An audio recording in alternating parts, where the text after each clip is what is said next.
शनिवार के दिन जो पीपल के वृक्ष में सरसों के तेल का दीप लगाता है उसको शनि कभी परेशान नहीं करता। जिस व्यक्ति की बीमारी खत्म ही नहीं हो रही, कभी पाँव में दर्द आ गया, कभी कमर में दर्द आ गया, कभी पीठ में दर्द आ गया, कभी सिर में दर्द आ गया, कभी आंखों में तकलीफ हो गई, कभी दमा चलने लगा, सांस चलने लगी, कभी डॉक्टर को दिखाया तो थायराइड हो गया, कभी ब्लड कम हो गया, कोई प्लेटलेट कम हो गई, कोई कुछ हो गया, कोई कुछ हो गया। डॉक्टर को दिखाओ, डॉक्टर जो दवाई दे कुंदकेश्वर महादेव के नाम से उसको खाओ। तुमको ऐसा लगे कि ये शरीर का रोग तो समाप्त हो ही नहीं रहा, एक ना एक रोग चल ही रहा, ये रोग समाप्त होने का नाम ही नहीं ले रहा। पिपलेश्वर महादेव का नाम लेकर और पिपलेश्वर महादेव का नाम लेकर किसी भी शिवालय में, शंकर के मंदिर में जाकर एक बेलपत्र रखकर उस जो प्रसाद तुम बना कर ले गए हो, जो तुम भोग बना कर ले गए हो, उसका स्पर्श कर कर पिपलेश्वर महादेव का नाम लेकर शंकर को उस भोग को रखकर, बेलपत्र रखकर शिवजी को 7 बार एक ही लोटे का जल, केवल एक लोटे का जल 7 बार उत्तर की ओर मुख कर कर दक्षिण में खड़े होकर शंकर के शिवालय पर 7 बार एक ही लोटे का जल 7 बार थोड़ा थोड़ा कर कर उसको गिरा दीजिए, शिव जी के ऊपर चढ़ा दीजिए 7 बार। बाद में जो प्रसाद पर आपने बेलपत्र रखी है उसी बेलपत्री को उठाकर शंकर के शिवलिंग पर चढ़ा दीजिए। बाबा को प्रणाम करिए, बाबा मेरे शरीर का रोग समाप्त नहीं हो रहा। किसी भी दिन पिपलेश्वर महादेव का नाम लेकर वो चढ़ी हुई बेलपत्री लियाओ, प्रसाद लियाओ, घर पर आने पर जैसे ही घर के अंदर प्रवेश करो सबसे पहले बेलपत्री को चबा चबा कर खा लो। फिर वो जो प्रसाद है उस प्रसाद को 7 गांठ से थोड़ी थोड़ी देर में 7 बार में उसको खा लेना। बाबा देवाधिदेव महादेव का नाम लेकर, पिपलेश्वर महादेव देव का नाम लेकर प्रणाम कर कर जल का आचमन, हाथ की हथेली में जल लेकर 7 बार आचमन कर लीजिए और शिव का, पिपलेश्वर महादेव का नाम ले लीजिए। धीरे धीरे 15 दिन लगेंगे और 15 दिन में बीमारियां अपने आप कम होना प्रारंभ हो जाएगी और बाबा आपका हाथ पकड़कर आगे बढ़ाएंगे। एक बात हमेशा ध्यान रखिएगा, मान लो अगर कोई भारी रोग ऐसा शनि महाराज के कारण हो गया हो, अच्छे काम करते करते उल्टे हो रहे हैं, होते हैं किसी किसी के साथ में, विपरीत परिस्थितियां आ जाती है, अच्छा करने जाओ बुरा हो जाता है,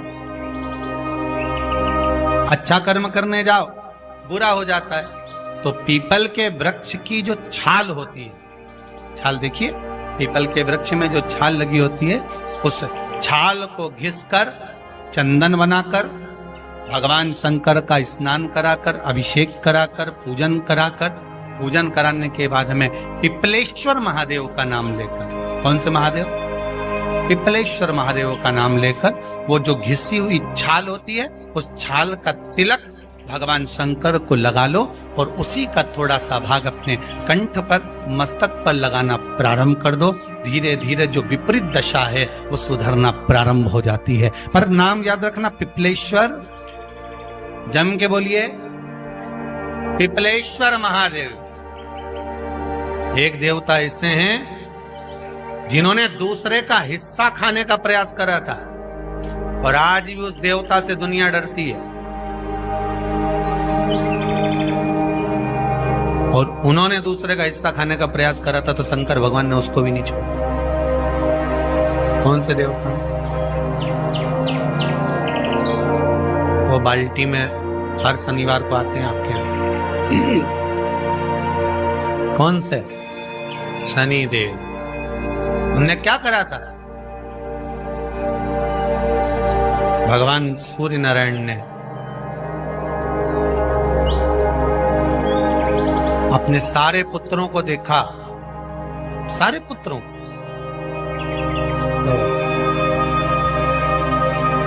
सारे पुत्रों को देखकर आज मेरे सूर्य नारायण भगवान बड़े सुखी, बड़े प्रसन्न। मेरा पुत्र शनि भी श्रेष्ठ है, मेरा पुत्र यम भी श्रेष्ठ है, सब ठीक है। आज भगवान सूर्य देवता ने अपने पुत्रों को बुलाकर कहा, आज मेरा मन कर रहा है कि मैं सारे लोगों का राज्य अपने पुत्रों को बांट दो, सबको अपना अपना हिस्सा दे दो। शनि महाराज जी को भी हिस्सा दे दिया गया। अब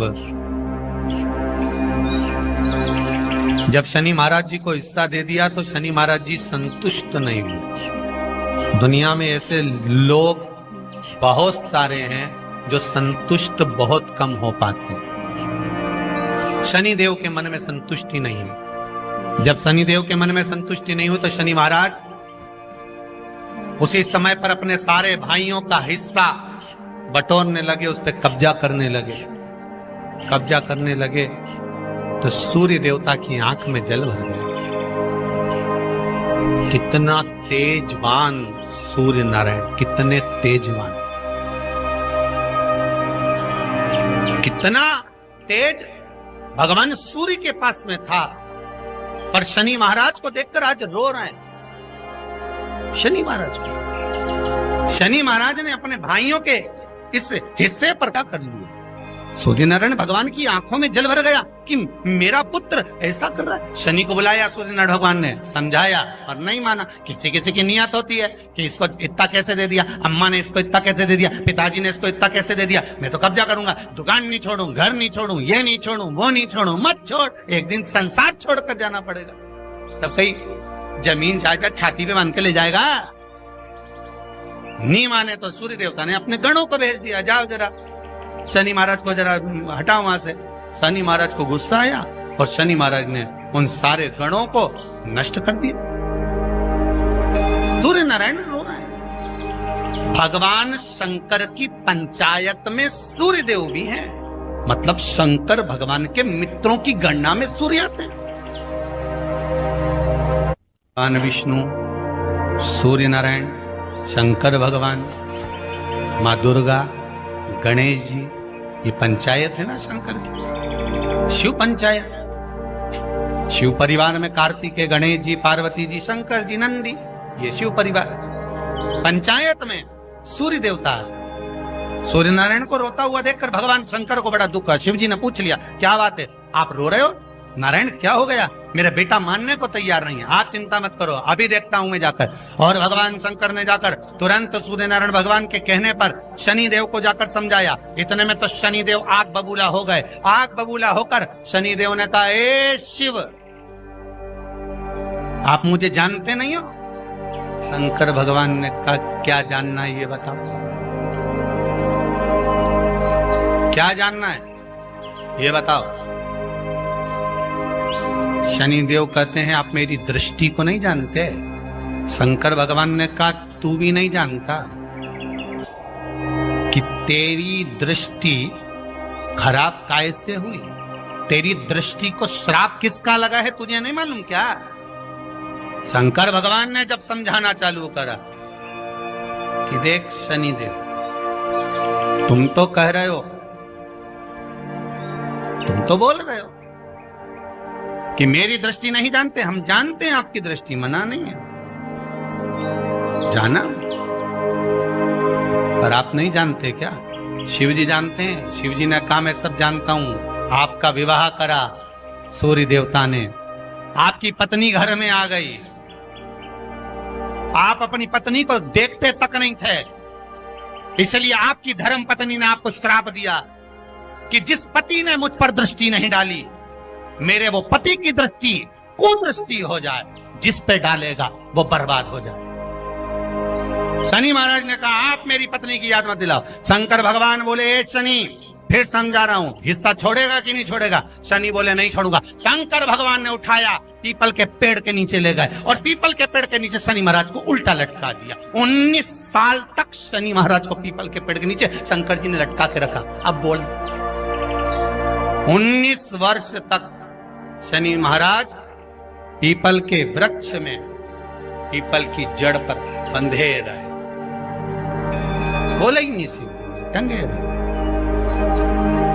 अब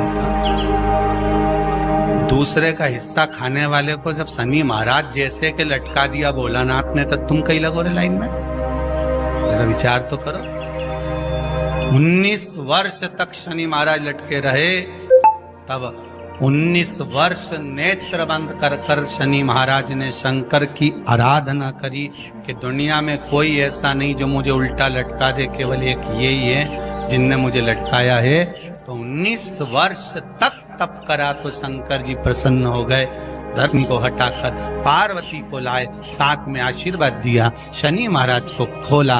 वर मांगो, तुम्हें क्या चाहिए, मांगो तुम्हें क्या चाहिए।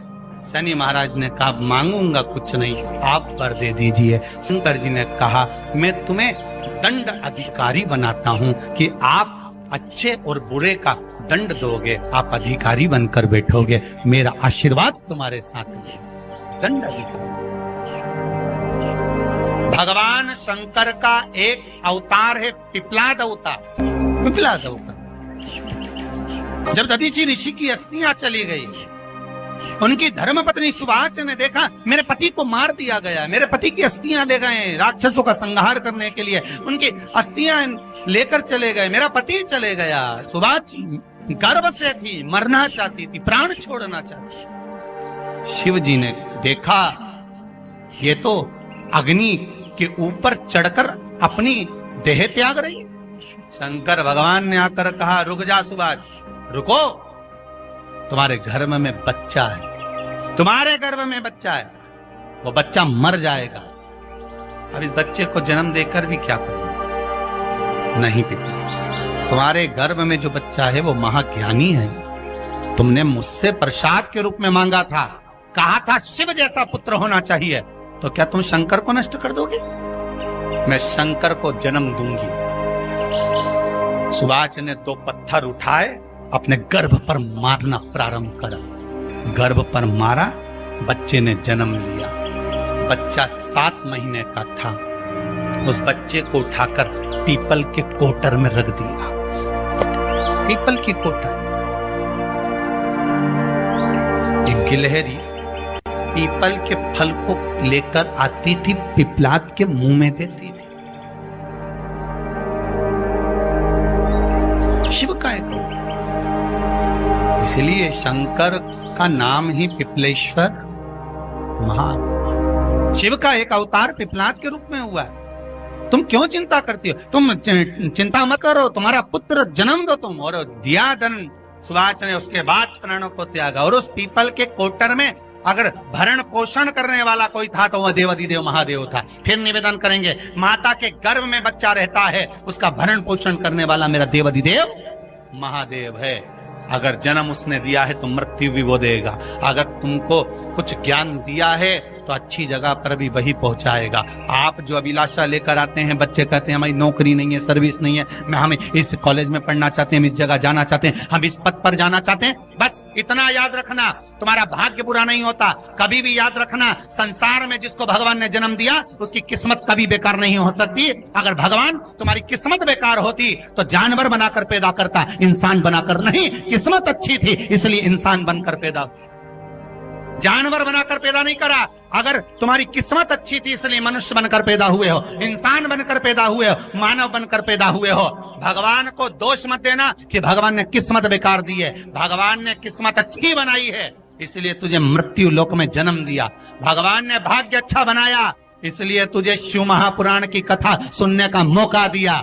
नहीं तो भाग्य में नहीं होती तो कहां से मिल जाती? किस्मत अच्छी है तो भगवान फिर नौकरी भी लगाएगा, धंधा भी करवाएगा, सर्विस भी कराएगा, विवाह भी करेगा, शादी भी करेगा, मकान भी बनाएगा, जायदाद भी देगा, संतान भी देगा। उसने दिया है पेट तो भरेगा वही। हम काय को अपने माथे पर ले? मैंने इतनी पढ़ाई कर ली, मैं इंजीनियर हो गया, मैं ये बन गया, मैंने तो ये कर लिया, उसके बाद भी मैं घर में बैठा हूं, मेरा छोरा घर में बैठा, इतना पढ़ने के बाद बैठा।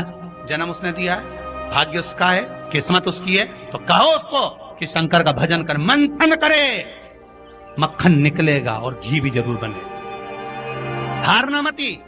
जब तेरे 3.5 करोड़ बात, गिनती मत करना, गिनती वो करेगा। तू तो भज, तू कुबेरेश्वर का स्मरण कर, तू महाकाल का स्मरण कर, तू काशी विश्वनाथ का स्मरण कर, तू महाकाल राजा का स्मरण करके तो देख। शिव का भजन कर, 1 लोटा पानी ले जाकर रोज चढ़ा शंकर जी के मंदिर में जा। शिव से भजन करने में क्या देरी? नहीं जा सकता शिव मंदिर में जाने में। बच्चों को अगर शर्म आती हो तो बेलपत्री के पेड़ के नीचे पानी चढ़ाया, वो भी नहीं कर सकता तो पीपल के पेड़ के नीचे चढ़ाया, वो भी नहीं कर सकता तो आंवले के पेड़ के नीचे चढ़ाया। पर कहीं जुड़ तो सरी, एक बार साध तो सरी, पकड़ने का प्रयास तो करो परमात्मा।